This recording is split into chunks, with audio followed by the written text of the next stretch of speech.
Meus queridos e amados irmãos, ovelhas que o Senhor Jesus comprou para si mesmo, eu vos saúdo com a graça e com a paz que vem da parte dele. Amém. Amém. Amados, abramos as nossas Bíblias em Gênesis 42, para que, como de costume, procedamos com a pregação e a exposição das Escrituras neste livro tão importante para a fé cristã, para o povo de Deus. De fato, é o início, é o princípio, é a Gênesis, e nós então não podemos deixar de ser exposto a este livro. Não podemos pulá-lo de forma alguma.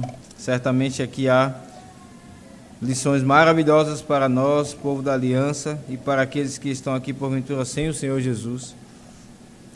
Inclusive nessa história que hoje iremos ler, a continuação dela. Essa é a história de Jacó, como já vimos desde Gênesis 37, agora na vida de seus filhos e na própria velhice de Jacó. Eu lerei todo o capítulo e também iremos expor, pela graça do Senhor também, todo este capítulo de Gênesis 42. Eu peço que você acompanhe, ainda que seja um longo capítulo, acompanhe com dedicação, com atenção, porque é uma história que vale muito a pena ser acompanhada. É maravilhosa. Diz assim a Escritura: sabedor Jacó de que havia mantimento no Egito, disse a seus filhos: por que estás aí a olhar uns para os outros? E ajuntou: tenho ouvido que há cereais no Egito, descei até lá, comprai-nos deles, para que vivamos e não morramos. Então desceram 10 dos irmãos de José para comprar cereal do Egito. A Benjamim, porém, irmão de José, não enviou Jacó na companhia dos irmãos, porque dizia: para que não lhe suceda acaso algum desastre. Entre os que iam, pois, para lá foram também os filhos de Israel, porque havia fome na terra de Canaã. José era governador daquela terra, era ele quem vendia a todos os povos da terra. E os irmãos de José vieram e se prostraram, rosto em terra, perante ele. Vendo José a seus irmãos, reconheceu-os, porém não se deu a conhecer. E lhes falou asperamente e lhes perguntou: de onde vindes? Responderam: da terra de Canaã, para comprar mantimento. José reconheceu os irmãos, porém eles não o reconheceram. Então se lembrou José dos sonhos que tivera a respeito deles e lhes disse: vós sois espiões e viestes para ver os pontos fracos da terra. Responderam-lhe: não, senhor meu, não vieram os teus servos mas vieram os teus servos para comprar mantimento. Somos todos filhos de um mesmo homem, somos homens honestos, os teus servos não são espiões. Ele, porém, lhes respondeu: nada disso, pelo contrário, viestes para ver os pontos fracos da terra. Eles disseram: nós, teus servos, somos 12 irmãos, filhos de um homem na terra de Canaã. O mais novo está hoje com o nosso pai, outro já não existe. Então lhes falou José: é como já vos disse, sois espiões, nisto sereis provados pela vida de Faraó, daqui não saireis, sem que primeiro venha o vosso irmão mais novo. Enviai um dentre vós, para que traga vosso irmão. Vós ficareis detidos, para que sejam provadas as vossas palavras, se há verdade no que dizeis. Ou se não, pela vida de Faraó, sois espiões. E meteu-os juntos em prisão 3 dias. Ao terceiro dia, disse-lhe José: fazei o seguinte e vivereis, pois temo a Deus. Se sois homens honestos, fique detido um de vós na casa da vossa prisão. Vós e outros ide, levai cereal para suprir a fome das vossas casas. e trazei-me o vosso irmão mais novo, com que serão verificadas as vossas palavras, e não morrereis. E eles se dispuseram a fazê-lo.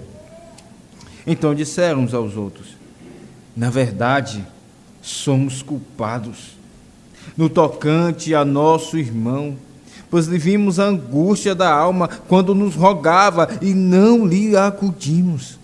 Por isso nos vem esta ansiedade. Respondeu-lhe Rúben: não vos disse eu, não pequeis contra o jovem, e não me quisestes ouvir? Pois vedes aí que se requer de nós o seu sangue.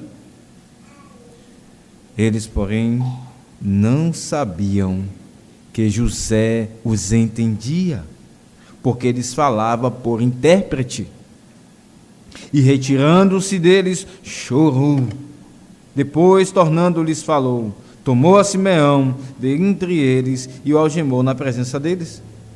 Ordenou José que lhes enchessem os sacos, e lhes restituíssem o dinheiro, a cada um no saco de cereal, e o suprissem de comida para o caminho. E assim lhes foi feito. E carregaram o cereal sobre seus jumentos e partiram dali. Abrindo um deles o saco de cereal para dar de comer ao jumento na estalagem, deu com o dinheiro na boca do saco do cereal. Então disse aos irmãos: devolveram o meu dinheiro? Aqui está na boca do saco de cereal. Desfaleceu-lhes o coração, e atemorizados entreolhavam-se, dizendo: que é isto que Deus nos fez? E vieram para Jacó, seu pai, na terra de Canaã, e lhe contaram tudo o que lhes acontecera, dizendo: o Senhor, falou conosco asperamente, e nos tratou como espiões da terra. Dissemos: somos homens honestos, não somos espiões. Somos 12 irmãos, filhos de um mesmo pai, um já não existe, e o mais novo está hoje com nosso pai na terra de Canaã. Respondeu-nos o Senhor da terra: nisto conhecerei que sois homens honestos. Deixai comigo um de vossos irmãos, tomai o cereal para remediar a fome de vossas casas, e parti, trazei-me o vosso irmão mais novo. Assim saberei que não sois espiões, mas homens honestos. Então vos entregarei vosso irmão, e negociareis na terra. Aconteceu que, despejando eles o saco de cereal, eis que cada um tinha a sua trouxinha de dinheiro no saco de cereal, e viram as trouxinhas com dinheiro, eles e seu pai, e temeram. Então lhes disse Jacó, seu pai: tendes-me privado de filhos. José já não existe, Simeão não está aqui, e ides levar a Benjamim. Todas estas coisas me sobrevêm. Mas Rúben disse a seu pai: mata meus 2 filhos, se tu não tornar a trazer, entrega-mo, e eu te restituirei.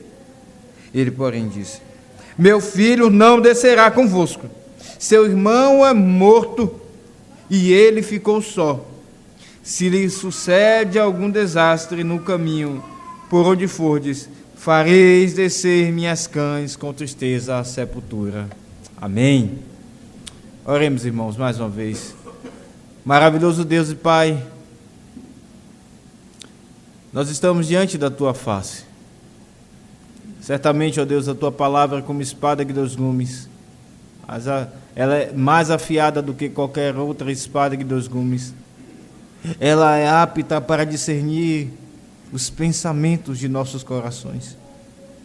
Ela nos deixa desnudos, ó Deus, como Adão se viu desnudo perante o Senhor. Ela nos deixa desnudo mesmo quando se trata de pecados antigos. Porque um dia para ti é como 1000 anos, e 1000 anos como um dia.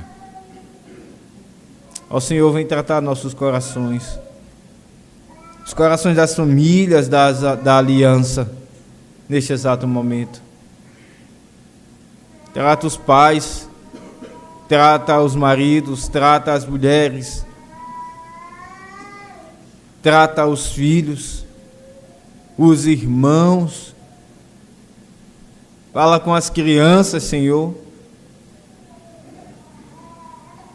Fala com aqueles que não são teus e que nesta hora aqui estão sem o temor do Senhor. Em o nome de Jesus Cristo, aquele que é a esperança do povo da aliança, a esperança para o arrependimento, a esperança para a santificação. É no nome dele que oramos. Amém. O mundo dá voltas. O mundo dá voltas. Essa é uma frase que nós dizemos quando nós encontramos uma situação em que uma pessoa cometeu algum pecado, algum crime contra a outra, e então, passado algum tempo, essa pessoa se encontra vivendo exatamente aquilo que ela fez a outra experimentar. E então geralmente se diz essa frase: o mundo dá voltas. Por outro lado, irmãos, quando o mal é feito contra nós, muitas vezes essa frase ela é acompanhada com uma intenção de vingança própria. Como que com sede, ou melhor, como que com gosto de sangue na boca, às vezes nós dizemos: está vendo aí? O mundo dá voltas. Certamente o mundo dá voltas, com certeza. Em certo sentido, essa frase ela é verdadeira. Mas ela também serve para expor o nosso coração tirano, muitas vezes. Expor o nosso coração não perdoador, muitas vezes. Não é verdade? Meus irmãos, esta frase, ela serve inclusive para tratar de situações em que Deus, pela sua providência, trata pecados de pessoas, ainda que de forma parcial, nesta vida. Porque nós sabemos que, em última instância, o tratamento do pecado, para aqueles que não são do povo da aliança, é a perdição eterna. E para nós que somos da aliança, ele foi tratado na cruz do Calvário, pela graça do Senhor Deus. Mas em forma parcial, Deus, pela sua providência, ele trata assim os pecados do povo da aliança. A providência de Deus, ela age pelos fatos, ela governa a história, e não é diferente aqui na história de Jacó, vista na vida de seus filhos e na velhice de Jacó. Aqui nós vemos, meus irmãos, a providência de Deus na fome. Nós vemos a providência de Deus na disciplina dos irmãos de José. E nós vemos a providência de Deus, graças a ele, no arrependimento dos irmãos de José. Essa é uma linda história, uma história que expõe os nossos corações. E eu espero que as nossas entranhas, inclusive aquelas que estão ocultas há anos, elas sejam tratadas aqui neste sermão. Que você se sinta desnudo e que eu também, nós nos sintamos desnudos à vista de Deus, como Adão, mesmo que se trate de fatos que aconteceram há anos, ou que vêm acontecendo há anos. Mas graças a Deus pela sua providência, é Ele quem está ocultamente, através de pessoas e de coisas, agindo na história. Não é outro, é Deus. E aqui aprendemos, meus irmãos, o seguinte ensino: a providência deve ser reconhecida na fome, na disciplina e no arrependimento. A providência, anote bem, este é o ensino desse sermão. A providência, e aqui é providência com um P maiúsculo, digamos assim, porque a providência de Deus não é uma coisa, não é uma energia, mas é alguém, é Deus, é a providência divina. Essa é a providência de que estamos falando. A providência, anote bem, deve ser reconhecida na fome, na disciplina e no arrependimento. E aqui estão os nossos 3 pontos. Nós veremos então a providência na fome, em primeiro lugar, esse é o primeiro ponto. Em segundo lugar, nós veremos a providência na disciplina, esse é o segundo ponto. Em terceiro e último lugar, nós veremos a providência no arrependimento. São 3 pontos, irmãos. A providência de Deus, ela está aqui nesse texto, ela é muito latente, ela é muito vista em todas as escrituras, é verdade, mas especialmente na história de Jacó. Portanto, aqui estão os nossos 3 pontos do sermão de hoje. A providência na fome, em primeiro lugar. A providência na disciplina, em segundo lugar. E em terceiro lugar, a providência no arrependimento. Volte seus olhos então para o verso número 1. Nós não leremos todos os versículos, mas alguns chaves para nos ajudarem a entender o texto. E aqui começamos em primeiro lugar a ver a providência na fome. Sabedor Jacó de que havia mantimento no Egito, disse a seus filhos: por que estás aí a olhar uns para os outros? E ajuntou: tenho ouvido que há cereais no Egito, descei até lá e comprai-nos deles, para que vivamos e não morramos. Aqui, meus irmãos, nós vemos a providência na fome. Nós sabemos, pela exposição anterior, que viriam 7 anos de fome. E aqui chegaram esses anos. E ela atinge o povo de Deus também. E aqui vemos que os problemas sociais muitas vezes não atingem apenas aqueles que não são da aliança. Eles atingem também aqueles que são da aliança. E vemos a fome alcançando a família do pacto aqui. E um contraste muito nítido na narrativa que nós precisamos, como bons leitores da Escritura, perceber entre a atitude, a reação de José diante da fome e a reação dos seus irmãos diante da fome. José é avisado por Deus que viria a fome, mas ele não fica inerte, ele não fica como uma árvore parada no seu lugar, enraizada na terra. Ele se move, ele apresenta um plano a Faraó, e uma vez que é escolhido por Faraó para lidar com essa fome, ele se move, ele ajunta cereal, ele trabalha.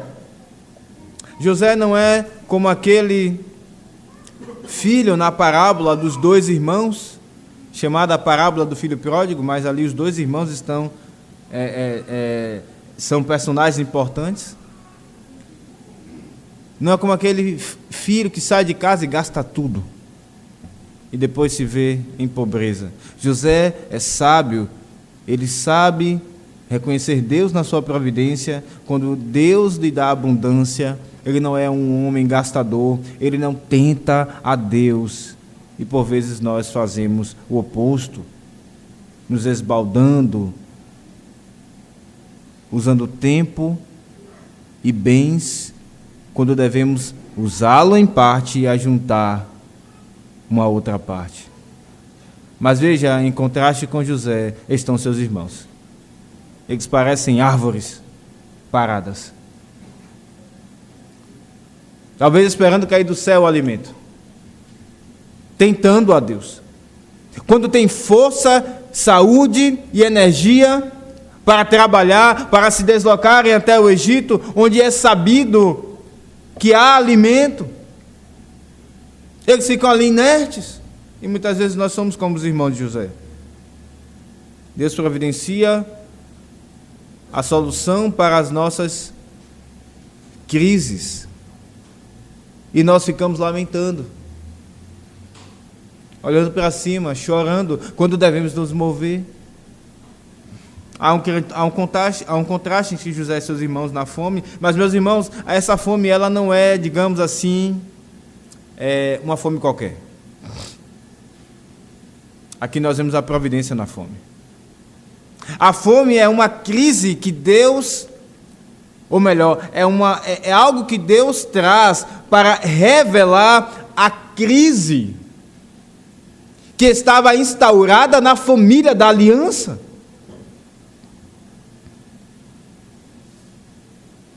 A fome é um instrumento para trazer à luz ainda mais pecados velhos, antigos, não tratados na família patriarcal de Jacó, o pai da nação de Israel. Não nos esqueçamos, nós estamos falando da família da aliança, daquele que lutou com o anjo e prevaleceu. É ele, é Jacó. Aqui nós vemos, meus irmãos, que Deus usa a fome para trazer pecados, sim, pecados velhos. Nós precisamos perceber a rispidez na fala de Jacó com seus filhos. Jacó já é um idoso, mas é um idoso ranzinza. É um idoso que parece que a sua alma está pálida espiritualmente, parece que há pouco sangue espiritual correndo pelas suas veias da alma. E Jacó age de forma muito ríspida com seus filhos. Sim, eles estavam ali de forma inerte, mas a fala de Jacó é ríspida, como às vezes é ríspida a nossa fala com as pessoas quando estamos com fome. Perdemos a paciência. Ou quando outra coisa acontece. Assim Jacó está falando com seus filhos. E isso mostra, irmãos, o pouco amor que Jacó tinha para com seus filhos. Ele tinha amor para com seus filhos, mas isto mostra o pouco amor que ele tinha para com seus filhos. Mas não apenas isso, essa fome, ela vem para expor também a falta de amor entre os irmãos e para com o seu pai, um idoso. Ora, esses irmãos, esses filhos, eles deveriam amar mais uns aos outros e voluntariamente se dispor a ir até o Egito, comprar mantimento. Eles deveriam amar mais o seu pai idoso. Nós sabemos que quando se chega à idade, os problemas de saúde vêm. Não sabemos se Jacó tinha algum problema de saúde, mas não é estranho supor que ele tinha. E os filhos não estão preocupados com isso. Meus irmãos, essa fome vem, ela não é uma fome qualquer. Ela vem para expor a falta de amor de Jacó para com seus filhos, a falta dos irmãos, do amor entre os irmãos, a falta do amor dos filhos para com o pai. E ela virá também para mostrar um pecado antigo, um outro pecado antigo. Até hoje, os filhos de Jacó estão mentindo para ele. Há aproximadamente 20 anos. 20 anos. José foi vendido como escravo. E até hoje, os filhos de Jacó não contaram a verdade para ele. 20 anos. Não sabemos, talvez um pouco mais. Por que essa conta? Porque lá, se você voltar em Gênesis 37, verso 2, diz que José tinha 17 anos quando ele fazia aquela jogada maliciosa de estar ajudando os seus irmãos e trazer mais notícias ao seu pai. Ele tinha 17 anos. Quando José é colocado como governador, aí em Gênesis 41, verso 46, diz que ele tinha 30 anos, ou seja, de 17 para 30 se passaram 13 anos. A fome chegou. Isso significa que já se passaram os 7 anos de abundância. Então, há pelo menos 20 anos que José foi vendido como escravo. E até hoje, os seus irmãos estão mentindo. Irmãos, aqui nós vemos a providência na fome, trazendo essa crise, mostrando a crise na família do pacto. E passamos agora ao nosso segundo ponto, a providência na disciplina, versos 6 a 17. Vimos em primeiro lugar, o primeiro ponto, a providência na fome, versos 1 a 5. Agora, em segundo lugar, a providência na disciplina, versos 6 a 17. Então os irmãos se deslocam até o Egito e chegam ali, e a primeira coisa que acontece é uma parte do sonho de José. Eles se prostram diante de José. Isso está escrito no verso número 6. Eles se prostraram, rosto em terra, perante ele. Como eles iriam reconhecer José? Como eles saberiam sequer que José estava no Egito? Eles chegam lá e veem um homem, não um escravo, porque foi assim que José foi vendido, mas o primeiro ministro do Egito, vestido e trajado como um egípcio, provavelmente raspada a cabeça e o resto do pelo do corpo, deixando apenas a sobrancelha, como vemos os egípcios. Assim estava José, vestido como egípcio, falando como egípcio. Como eles descobririam que bem ali estava José, e bem diante dele eles estavam fazendo aquilo que nunca disseram, que nunca fariam: se prostrarem diante de José. Mas o mundo dá voltas. O mundo dá voltas. E ali eles estavam bem diante de José. Como, irmão, José iria também imaginar que ali estariam seus irmãos? José, em parte, já havia esquecido deles. Vocês lembram? Um dos seus filhos se chama Manassés. E isso significa, diz aqui o texto no verso de número 51 do capítulo 41, Deus me fez esquecer de todos os meus trabalhos e de toda a casa de meu pai. É interessante isso. Por um lado, José esquece, mas cada vez que ele olhasse para Manassés e para Efraim, ele iria se lembrar da sua família. Mas uma vez que não estão vendo seus parentes, José está vivendo no Egito, ele esquece de sua família, mas agora eis que ali estão seus irmãos. E ajoelhados, exatamente como ele viu no sonho. José os reconhece, mas eles não conhecem José. E José lembra imediatamente daquele sonho. É isso que diz o texto, no verso de número 9. Meus irmãos, então aqui nos mostra uma situação difícil da vida de José. Perceba, eu não sei se você está percebendo o que está acontecendo. Mas agora José, ele não é apenas uma pessoa que tem autoridade, ele é o primeiro ministro do Egito, como assim, por assim falar. Ele é aquele que está abaixo apenas de Faraó. Ele poderia fazer qualquer coisa com seus irmãos. Ninguém iria questionar José. Ninguém. Faraó não ficava pedindo para que ele prestasse contas de todas as coisas assim. Tanta gente vinha para comprar cereal na mão de José. O que importaria que ele fizesse com aqueles que estavam vindo? Aqueles hebreus perrapados. José tinha a mão, tinha a faca e o queijo, para olhar para seus irmãos e pensar: o mundo dá voltas. Olha lá, quem está bem diante de mim. Olha lá, quem está bem aqui ajoelhado diante de mim. O mundo dá voltas.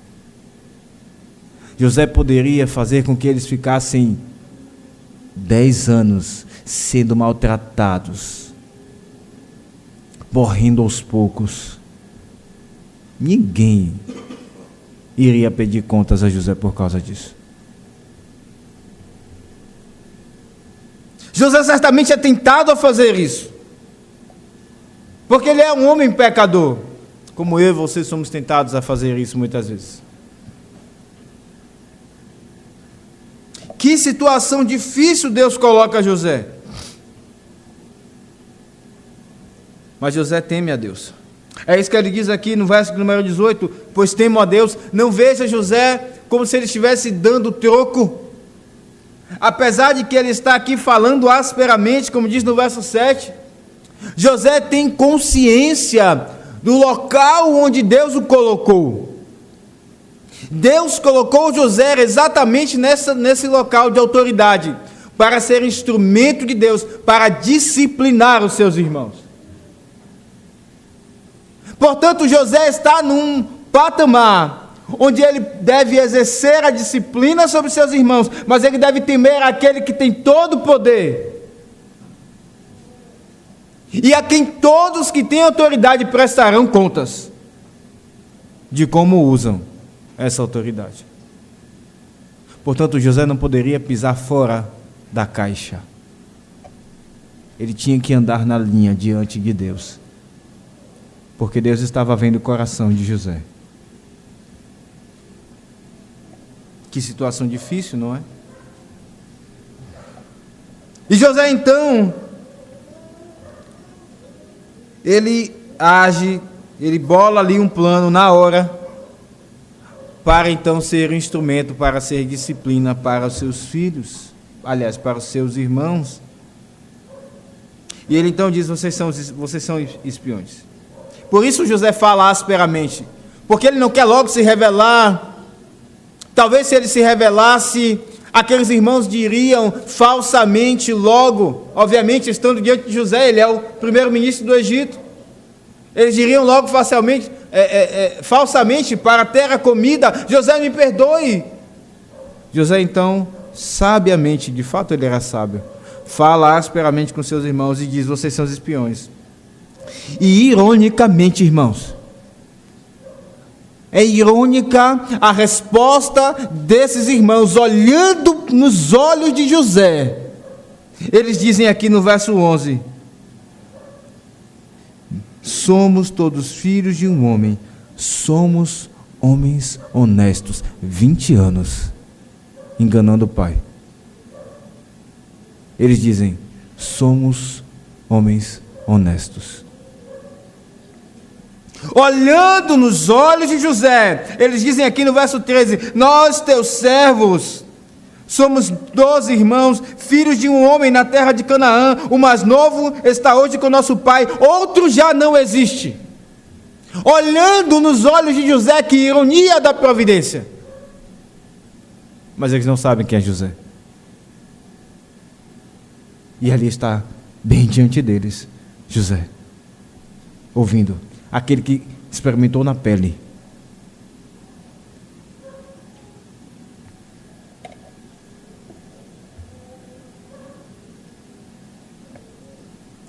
José aqui é um instrumento de Deus para disciplinar seus irmãos. Aqui vemos a providência na disciplina. Nós também sabemos que Pedro mentiu descaradamente sobre o seu relacionamento com Jesus, não é verdade? Quando aquela criada o encontrou e disse: esse aqui estava com Jesus. E ele mentiu 3 vezes.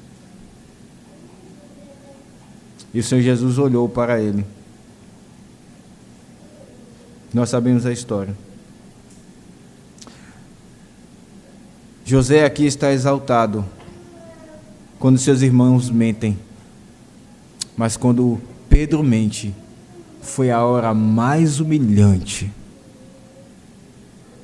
que o Senhor Jesus estava experimentando da sua vida toda. Certamente esse texto nos aponta para o Salvador. Como a Escritura diz em outro lugar, toda ela aponta para Cristo. E José então, na providência aqui, que opera a disciplina, ele prende os seus irmãos como suspeitos. Ele diz, no verso 16: vós ficareis detidos para que sejam provadas as vossas palavras, se há verdade no que dizeis, porque sabia José que não havia verdade. Não havia verdade naquelas palavras. E José então prende eles por 3 dias. Mas irmãos, na disciplina do Senhor, a misericórdia. Porque se José passou aproximadamente 3 anos preso como escravo, eles passam 3 dias presos. Sim, aqui nós vemos a providência na disciplina, mas na disciplina do Senhor, a misericórdia. Que contraste de 3 anos para 3 dias. Aqui acabamos de ver a providência na disciplina e passamos ao terceiro e último ponto, a providência no arrependimento, versos 18 a 38, é a maior porção do nosso texto. E aqui nós vemos, de fato, o arrependimento. E antes de entrarmos nesse terceiro ponto, nós precisamos saber o que de fato é arrependimento. Porque aqui nós vemos a providência na confissão e a providência na conversão. Dentro do arrependimento, a nossa confissão de fé nos diz, na seção de número 1, que o arrependimento para a vida é uma graça evangélica.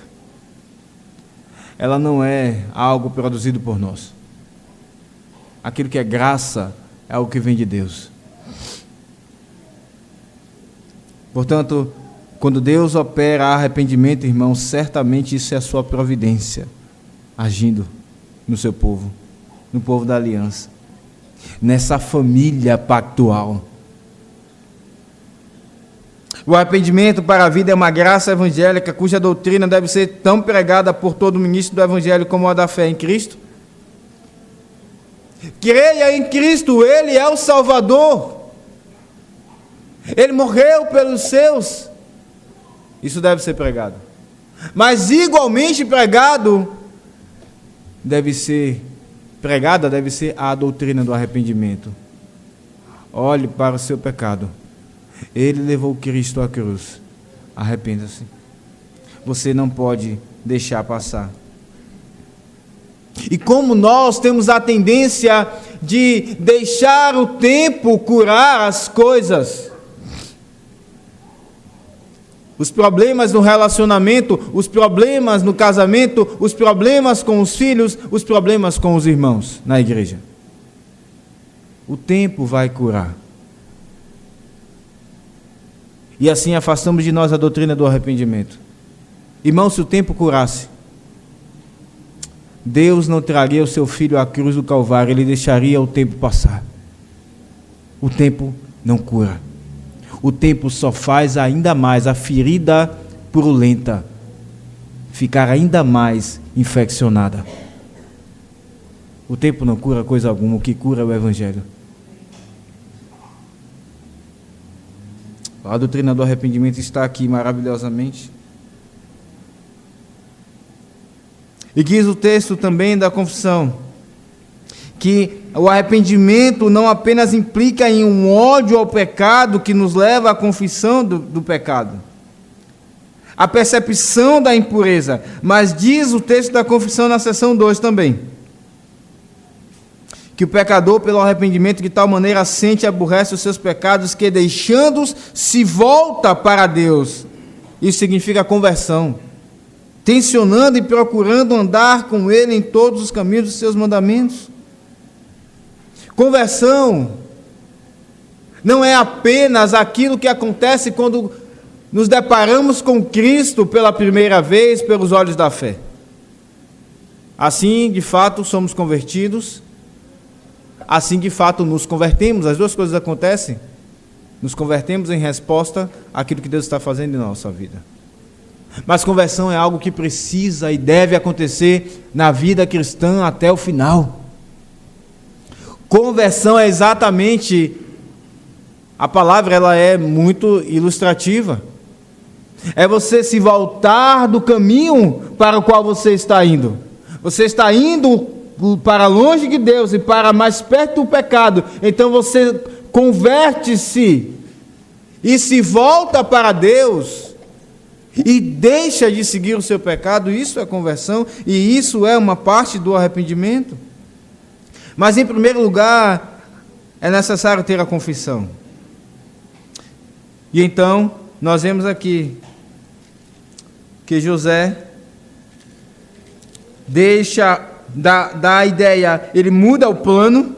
Antes o plano era que um fosse buscar Benjamim e os outros ficassem presos, mas agora ele diz, passados os 3 dias, ele diz, fique um e todos vocês voltem para buscar Benjamim.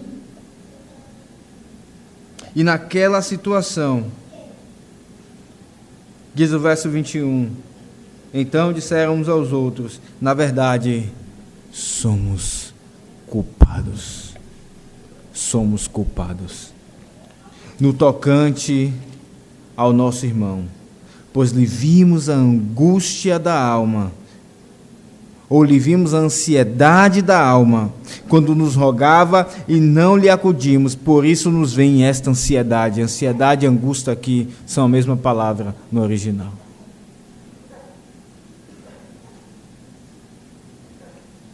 Meus irmãos, a confissão de pecados vem quando nós nos colocamos no lugar daquele que ofendemos e experimentamos a mesma coisa que nós fizemos ele experimentar. Deus, na sua providência, está fazendo eles experimentarem aquela angústia de 20 anos atrás, quando eles viram José em ansiedade, em desespero. E agora, quando o mundo dá voltas, e eles estão se vendo na mesma ansiedade, no mesmo desespero, eles então se lembram, experimentam isso. E Deus, pela sua graça, porque o arrependimento é uma operação da graça divina, faz com que eles se arrependam.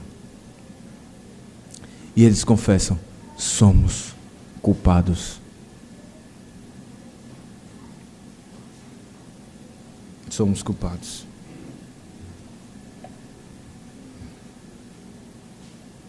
José ouve aquilo tudo, porque devemos lembrar, eles não sabem que José está ouvindo, entendendo, mas José sabe o que eles estão falando.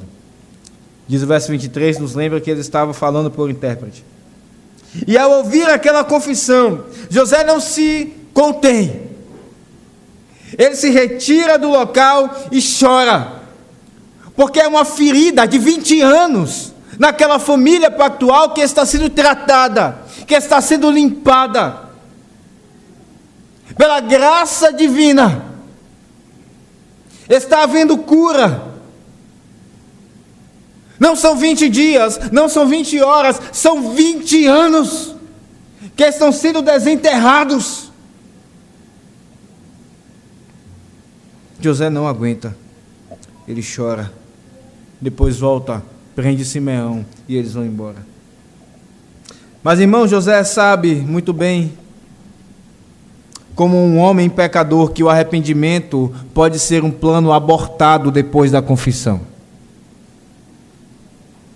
Depois que o homem confessa os seus pecados, ele pode muito bem desistir de continuar nesse caminho do arrependimento e voltar à mesma vida. E sabedor disso, então, José manda que o dinheiro seja colocado na boca do saco de cada um de seus irmãos. No meio do caminho eles param para alimentar o animal e descobrem, o dinheiro está lá.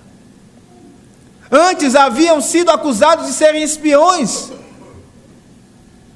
E se esforçando, diziam, não somos espiões, não estamos mentindo.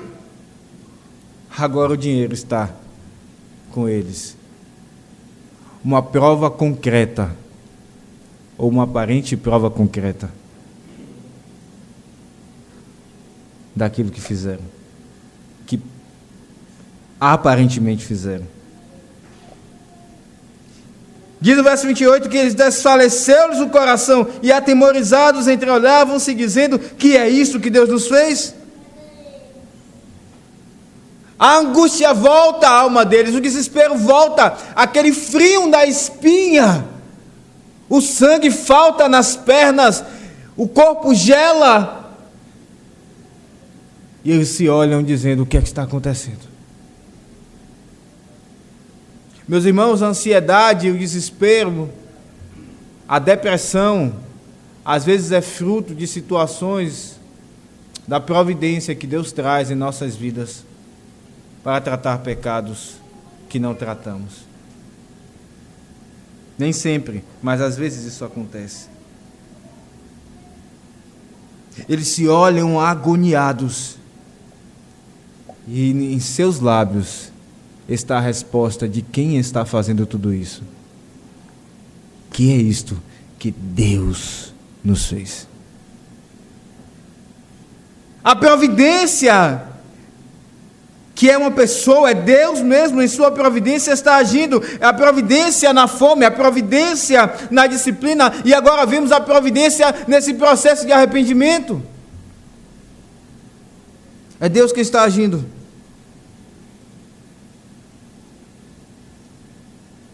E aqui nós vemos, meus irmãos, não apenas a confissão nesse arrependimento, nós também vemos conversão, porque nós não nos esqueçamos, aqueles irmãos por 20 anos esconderam esse pecado, e eles não estavam nem aí para isso, não havia o menor temor por causa disso, mas agora eles temem. Agora, eles estão preocupados com o que alguém vai pensar com o aparente pecado deles. Deus está trazendo arrependimento ao coração deles. Eles chegam diante de seu pai, contam toda a história, e a coisa piora ainda mais, porque quando cada um derrama o seu saco de cereal, descobre que não apenas um tinha o dinheiro no saco, mas todos os irmãos tinham dinheiro no saco. E mais uma vez vem o medo, o temor e o desespero, diz no verso 35, e temeram. Mas aqui, meus irmãos, estamos vendo a providência na conversão. A providência nesse processo de arrependimento que envolve confissão e conversão. Vejam a atitude de Rúben. Quando o Rúben ouve de Jacó, que Jacó não quer deixar ir Benjamim, Rúben, nesse afã do arrependimento, não entrando aqui no mérito da atitude dele, porque ninguém pode morrer por outro, apenas um, o Senhor Jesus. E Rúben está aqui nos apontando para Cristo, apenas ele pode morrer no lugar de outros. Rúben traz essa sugestão estranha, mas aqui vejamos a intenção de Rúben. Aqueles que antes não se amavam uns aos outros, agora vemos Rúben amando a Simeão, que está lá preso no Egito, dizendo: meu pai, mate os meus 2 filhos se eu não trouxer Benjamim.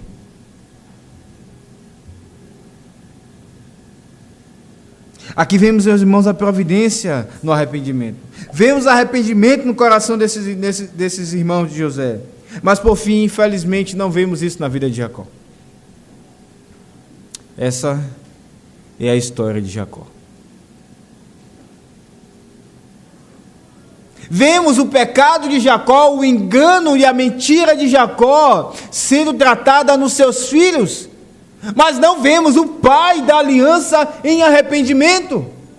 Pelo contrário, vemos Jacó resistindo à providência. Quando seus filhos estão cedendo à providência, entendendo que Deus está tratando esses pecados antigos, e que eles precisam ceder a Deus, confessar, deixar os seus pecados, não vemos o pai fazendo a mesma coisa.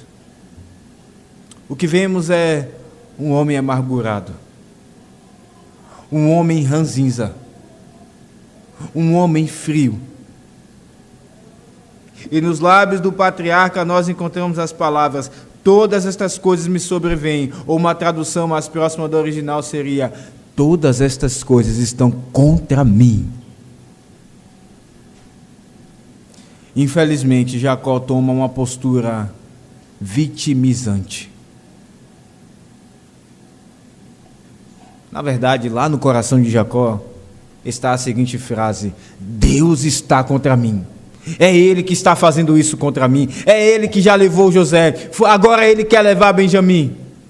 Eu vou morrer. Deus não tem piedade de mim. Deus não pensa em mim. Deus não me ama.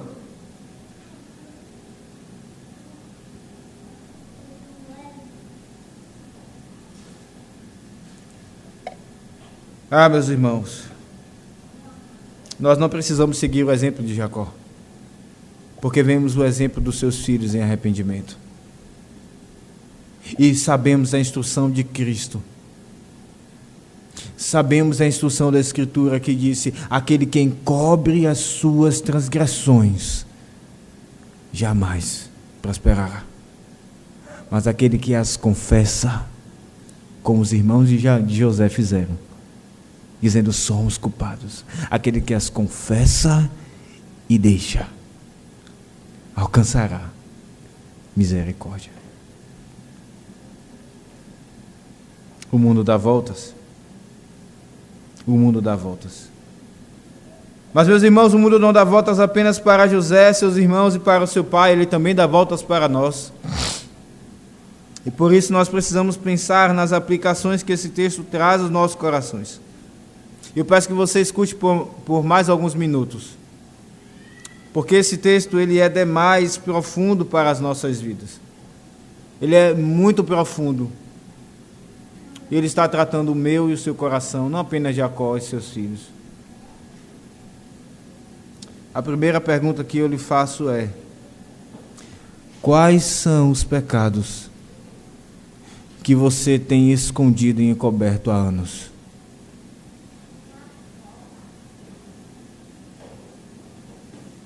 Há 5 anos, há 10 anos, há 15 anos, há 20 anos, ou até mais. Isso não faz diferença para Deus. Está bem diante dele. É como se fosse cometido ontem.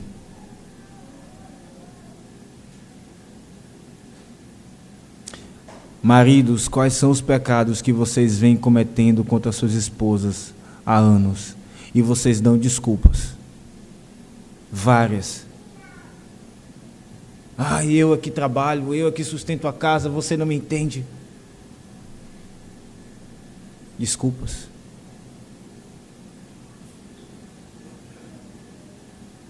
Encobrindo. Nós encobrimos, nós aprendemos, infelizmente, a encobrir as nossas transgressões. Você é ríspida comigo. Você não me respeita. Encobrindo as nossas transgressões. E elas ficam cada vez mais infeccionando o nosso casamento, as nossas famílias e a igreja, o povo do pacto.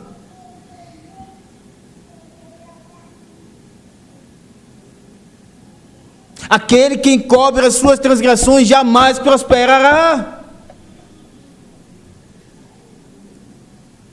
Não haja como Jacó, que diz: Deus está contra mim.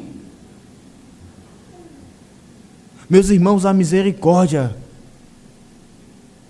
na disciplina. Lembre-se do texto. Deus disciplina os bastardos? Os descrentes? Não. Ele disciplina os seus filhos. E no início a disciplina é amarga, mas depois produz frutos de justiça. Frutos bons. Nos faz mais parecidos com Cristo. Tira aquilo que está destruindo as nossas vidas. Quais são os pecados que vocês, esposas, têm ocultado contra os seus maridos e até hoje têm mantido e não têm confessado e se arrependido? Há quanto tempo vocês distratam seus maridos, não os respeitam? Há quantos anos vocês não recebem os conselhos bíblicos que eles te dão? Há quantos anos vocês aprenderam a agir assim?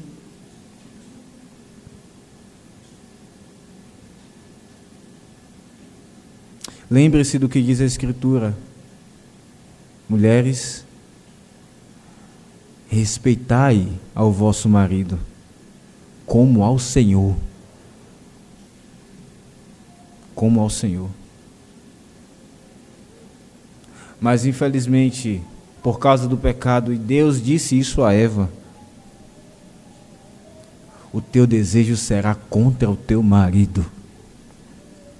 Infelizmente, por causa do nosso pecado, as mulheres aprendem a desrespeitar os homens, os seus maridos, por anos. E os seus filhos estão vendo a esposa desrespeitarem o marido não amar a esposa. E eles estão aprendendo direitinho os seus pecados. E eles serão maridos como o pai, esposas como a mãe.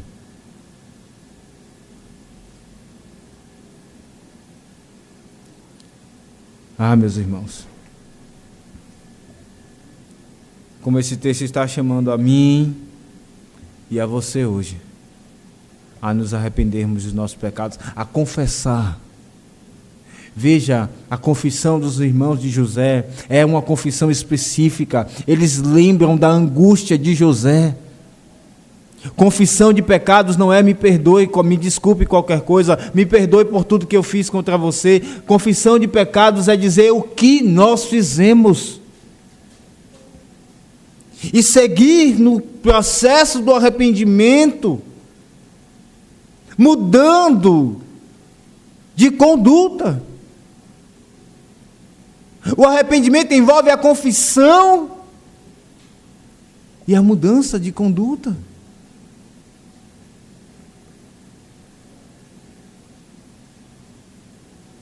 Filhos,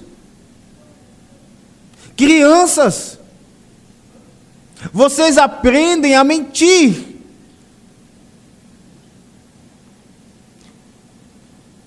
Não cedam aos seus corações pecadores. Quantas vezes as crianças têm dificuldade de dizer, eu pequei. Quem fez fui eu. Fui eu quem fiz, eu menti. Elas até mesmo são disciplinadas com a vara várias vezes, mas muitas vezes não abrem a boca para confessar aquilo que fizeram contra os pais, aquilo que fizeram contra os irmãos. E assim as feridas vão durando anos. E infelizmente, às vezes os pais fazem como Jacó, privilegiam um dos filhos e não tratam os pecados nos corações dos seus filhos. Acham que é pouca coisa essa besteira de conversar com o filho e conduzi-lo pela Escritura a confessar os seus pecados. Acham mais fácil pegar a vara e usar. Quando a finalidade da disciplina nunca foi apenas fazer o filho sentir dor, mas ser instrumento de Deus para levá-lo ao arrependimento.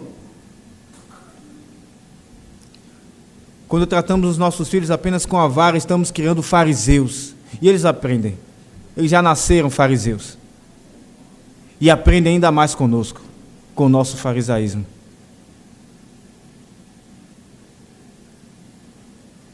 Ah, meus irmãos, como esse texto ensina a família do pacto, se vocês, aliás, nós estamos sendo chamados hoje a desenterrar os pecados de anos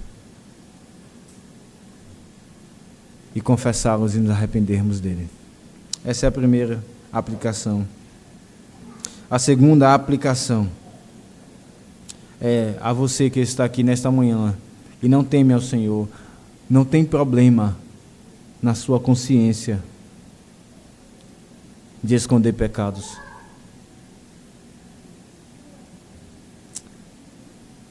Deus irá fazer chegar o dia em que o seu pecado será tratado. Que seja o dia em que você se arrependa. Cristo está hoje te chamando ao arrependimento. Não espere chegar o dia da perdição eterna, para que eternamente você pereça e não tenha mais oportunidade de arrependimento. Se renda a Cristo, aquele que em lugar dos seus escolhidos, recebeu a punição pelos pecados de anos. De anos. Todos os anos e todas as eras estavam sobre os ombros dele. E ele então morreu. Meus irmãos, como esse texto nos ensina, eu finalizo com uma última aplicação. Como vocês que estão em lugar de autoridade, sejam pais, sejam oficiais da igreja, seja no trabalho, como vocês estão lidando quando os pecados aparecem diante de vocês e vocês precisam tratá-los? Vocês estão fazendo como José, que nem mesmo fez vistas grossas aos pecados dos seus irmãos, mas usou a autoridade que Deus lhe deu exatamente para isso ali naquele momento, e também não foi opressor sobre os seus irmãos, mas José se colocou bem no seu lugar, tratando os pecados dos seus irmãos, mas também não sendo um tirano. Como isso é difícil. Para os pais, como é difícil tratar os pecados dos seus filhos, não sendo um tirano e nem amando demais os seus filhos. Para os oficiais na igreja, como somos tentados, quando inclusive nós estamos envolvidos, como somos tentados a ser tiranos, ou somos tentados a deixar para lá. Não queremos ser vistos como tiranos. Não queremos que as pessoas pensem que estamos agindo porque é contra nós, então não fazemos nada, deixe, Deus vai tratar com o tempo. Meus irmãos, não é isso que aprendemos aqui na Escritura. Como somos chamados a saber usar a autoridade que Deus nos dá para tratar os pecados daqueles que estão sob nós, de forma justa e reta. É Cristo quem faz isso para conosco. Ele, sendo Deus, não nos oprime. Sendo o Senhor, não é para nós carrasco, mas nos ama e nos conduz ao arrependimento. Que texto fantástico. O mundo dá voltas. E aqui aprendemos, em primeiro lugar, a providência na fome. Em segundo lugar, a providência na disciplina. Em terceiro lugar, a providência no arrependimento. E concluímos dizendo que na providência divina, Cristo teve de ser vendido aos instrumentos das trevas. Aqueles que eram os fariseus e os romanos que se uniram como instrumentos de Satanás, Cristo foi vendido a eles para que nos encontrássemos com Ele nas disciplinas da providência e continuássemos a nos converter de nossos pecados. Que essa seja a resposta que eu e você demos ao Senhor quando Ele nos encontrar pela providência. Quando enviar a crise, a fome ou qualquer outra crise, quando nos enviar a disciplina e quando nos enviar pela sua graça o arrependimento. Que Deus nos abençoe. Amém. Vamos ficar de pé, irmãos.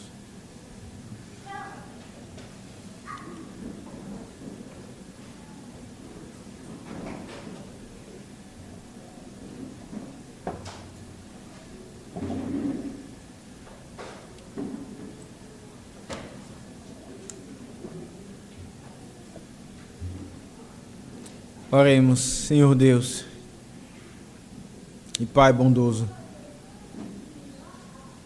obrigado porque o Senhor nos ama.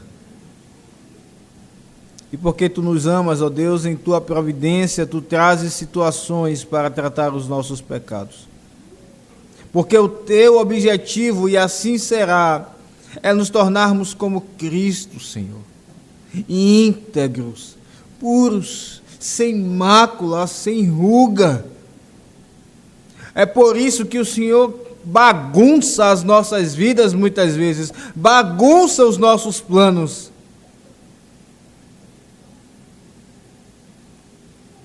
É por isso que o Senhor faz muitas vezes o mundo dar voltas. E pecados antigos, situações antigas, elas voltam diante de nós. Seja com os casados, seja com os cônjuges, seja com os filhos, entre pais e filhos, seja com irmãos na igreja. Pecados que dizemos foram tratados, foram resolvidos, mas no coração nunca foram. O Senhor, em tua providência, traz situações para que esses pecados venham à tona, porque o Senhor quer nos purificar deles. Ó Deus, não sejamos como Jacó. Nos ajuda. Nos ajuda a ser como seus filhos que se arrependeram. E que haja paz e amor em nosso meio. No povo da aliança e nas famílias da aliança, em nome de Jesus. Amém.